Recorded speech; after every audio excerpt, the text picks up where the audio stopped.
welcome to Moby's Kitchen. Today in Moby's Kitchen, we're making one of the most sought after South Asian delicacy, samosa. And we're not just making any samosa. In our kitchen, we have perfected our recipe to the simplest ingredients and we'll share it with you. And once you make it this way, you'll never make it any other way. So what do we have here? We have 300 grams of all-purpose unbleached flour.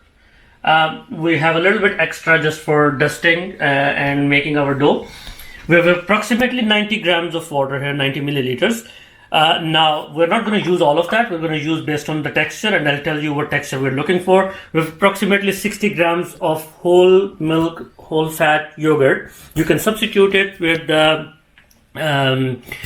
fat or low fat yogurt as well if you want. We have 40 to 45 milliliters of cooking oil, and we'll use that. And we have 2 to 3 grams of salt, which is roughly half a teaspoon. Alright, so let's get started. Let's mix all of our ingredients into the bowl, but we'll do it we'll do it one by one. So we'll add the oil first, and then we'll add our yogurt,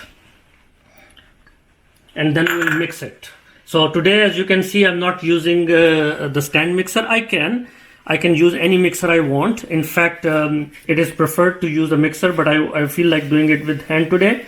Many people reached out to me and said I should show a mix of stand mixer as well as hand based. So making your dough with hand is actually a lot of fun. So what we're looking for here, we're going to mix it and mix it and mix it until we get some sort of a mixture where you see oil mixing well, yogurt mixing well with the rest of the dough. So we will not start adding our water yet. We'll add salt and mix. Make sure salt is all mixed into the mixture. You can see how it is kind of making those flake. We're looking for that flaky texture. So what I'm going to do at this point is I'm going to ditch my spatula and go in with my hand. So what you're looking for is to make it really a flaky hash sort of a thing. So you're not looking for it to become a dough ball like we have seen it before. We'll get to that state later, but at this point what we're looking for is really the oil to really get into contact with every grain of our flour, really. Like that's the ultimate objective. So as you can see, it is really very, very nice and oily mixture that we have here. So we'll keep going at it for, let's say, a couple of minutes, and then we'll start adding our water. So as you can see, we've been working towards it for a couple of minutes now, and it's pretty much coming to the texture that we're looking for. It's kind of a grainy, oily texture, and you can see it's not something that looks like dough, but it is more like a mixture. What we have at this point, we have our dough, we have salt, we have yogurt, and we have our oil. Now I'm just gonna add, and it is recommended that you literally think of this water that I have here, which is 90 milliliter.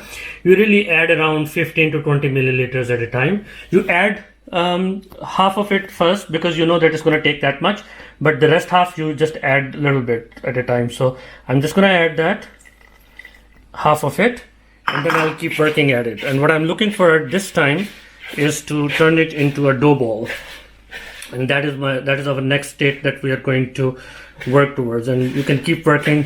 Do not try to force it into a ball because you really want it to become a homogeneous ball.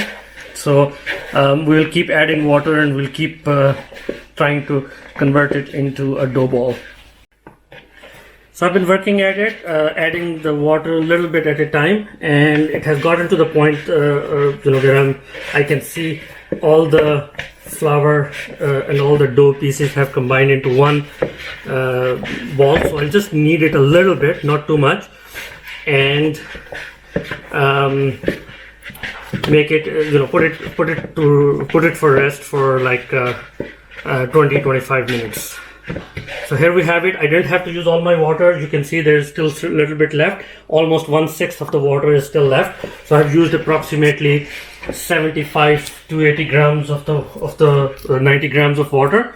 Now you may not need all of that. You may need a little bit more than that. So you're looking at a consistency of this. So you see it's kind of a rough dough ball. It's not as elegant as we have seen in our other recipes like naan and bread, but this is more like for samosa, and it has a lot of oil in it, and it has significant amount of yogurt in it, so it will have its own texture. But we'll just see how I'm just gently keep working at it and make sure that it kind of becomes a nice ball. Now at this point I have my plastic wrap here, so I'm just going to put it on plastic wrap and kind of wrap it. Now you can do two things. If you're making the samosas the same day, you just need to put it for rest about 20 to 25, maximum 30 minutes. But if you're making it the next day, you can put it in the refrigerator. You can keep it in the refrigerator for a day and let it rest that way. So as you can see, our dough has been resting for 20-25 minutes. I'll just open it up and we'll start working with it. So before I take it out of the plastic, I'll just do a little dusting of flour. And let's see how it is. It looks perfect, it looks amazing. This is the exact texture that we're looking for, as you can see. So all I'm going to do is, as you can see, since it has been resting, now that I'm kneading it, it's probably too much flour. So as I'm kneading it, you see the texture is exactly the texture that you will see in samosa dough. So this is what we are looking for. This is the the best result that I could ask for. So if you see in here, this is the kind of dough that you're looking for. It's not exactly as you saw in the bread or in the naan. It's more flaky, more oily, but it will also mean there will be a crispy and crunchy outer layer of the samosa that you will get. So we'll just work with it for a few minutes, and then we will split it into our dough balls for individual samosas. So as you can see, we have our awesome dough ball ready. Now this recipe that we are working can make 24 medium-sized samosas. You can make 12 very large samosas, or you can even make 48 very small samosas. But on an average size, and you will see the end result, it is basically for 24 samosas. So what that means is we'll divide our dough in equal parts until we reach to our samosa size. So the way to do that is, when you're doing it just like that, you're not always cutting it in half, but then you step back, examine, and then you see if it is good, then just go ahead with your cut. And that means each side now is good for 12 samosas. So I'll put that on one side and kind of work with this and try and divide that into, again, two portions. All I need to do is make sure that it is equal on all sides and not lopsided, so that way I will make sure that when I cut it in as much equal sizes as humanly possible. So here we have again another half, the half of our recipe, and I'm just eyeballing it to cut it exactly in the middle. Again, so that was 12, this was 12. Out of 12, these are 6, and I have 6 here. So again, working with that, I will cut that into 3 pieces, and each dough ball, when rolled out, will result into 2 samosas. So that is how you're gonna quickly divide that into the math. And if you are making a certain number, that's the way to be absolutely sure that you end up with the result that you started with. So if we start with 24 samosas, we want to make 24 samosas, and it's all measured according to that. So now if you see, this one again needs to be divided into 3 pieces.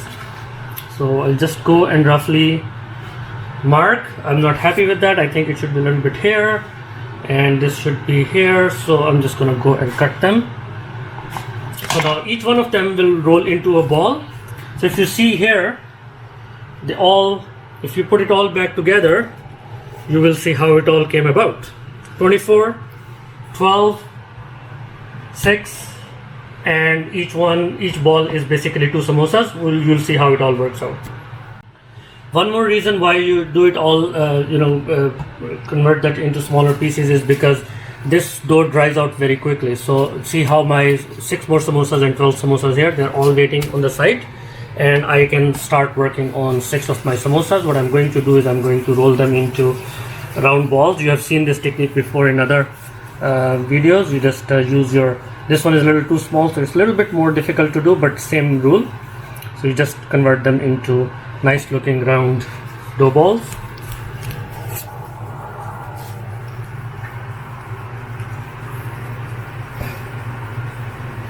As you can see, 2 plus 2, 4, and it's gonna be 2 more.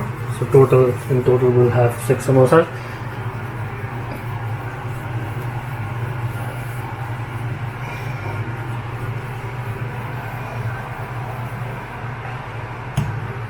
Okay, and then we can put 2 of them on the side, and 1 of them we can start rolling. Again, a little bit of dusting of flour just to make sure that it all starts rolling out nicely and doesn't stick to the board.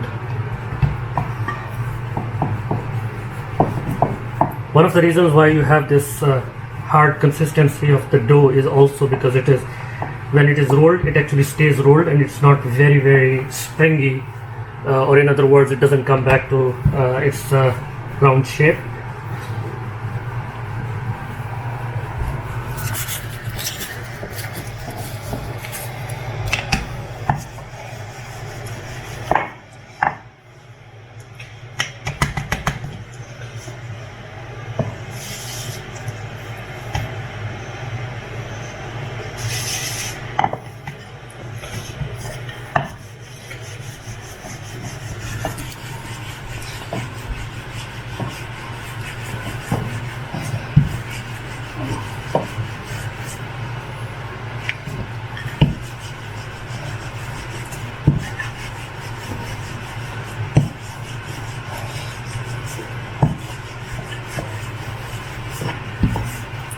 This one did not turn out to be perfect, but I'm okay with that. But if you are not okay with that, you can always go back and start rolling it again to get a perfect and consistent shape.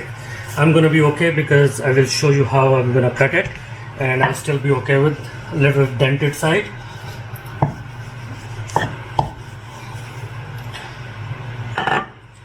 So when you are making samosas, to get to something like this, maybe I need to roll it a little bit more and then go this way a little bit more as well, just to get that shape to as perfect as possible.